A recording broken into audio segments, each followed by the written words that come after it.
तो जैसा कि वॉर का सिचुएशन चल रहा है, तो उसी से मैं आपको समझाने की कोशिश करता हूँ।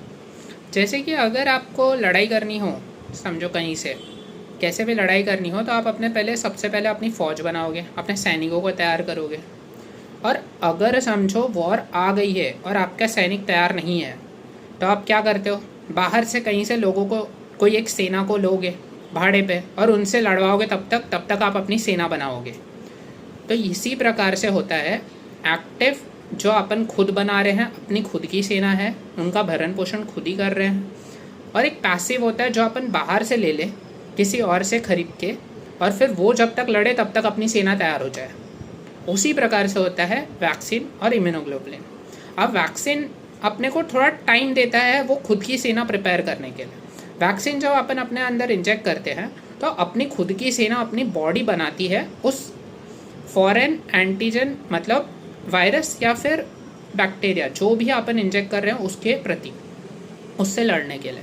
पर अगर समझो अपने को समय लग रहा है वो अपनी सेना बनाने के लिए, तब तक अपन बाहर से सेना ले रहे हैं, वो सेना होती है इम्यूनोग्लोबुलिन।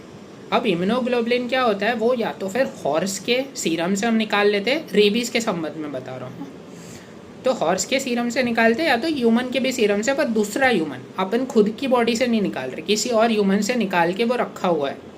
तो इसलिए दो प्रकार की इम्यूनोग्लोबुलिन आती है। एक इक्वाइन इम्यूनोग्लोबुलिन आती है, इक्वाइन वाली हॉर्स से निकली जाती है, इक्वाइन मतलब ही हॉर्स होता है, और दूसरी ह्यूमन इम्यूनोग्लोबुलिन। अब हॉर्स वाली जो इम्यूनोग्लोबुलिन है, वो हॉर्स में हम वायरस इंजेक्ट करते हैं, वो एंटीबॉडीज़ बनाते हैं, वो एंटीबॉडी हम उसके सीरम से निकालते हैं और उसको ही हम इक्विरैप बोलते हैं। तो वही ज़्यादातर गवर्नमेंट सेटअप्स में अभी अवेलेबल है, वही लगाया जाता है। अब ह्यूमन वाला बहुत महंगा आता है। ह्यूमन वाला, जैसे हॉर्स का अगर आप सीरम देखोगे जो इम्यूनोग्लोबुलिन है, वो सिर्फ 500 रुपये में एक फाइल आता है।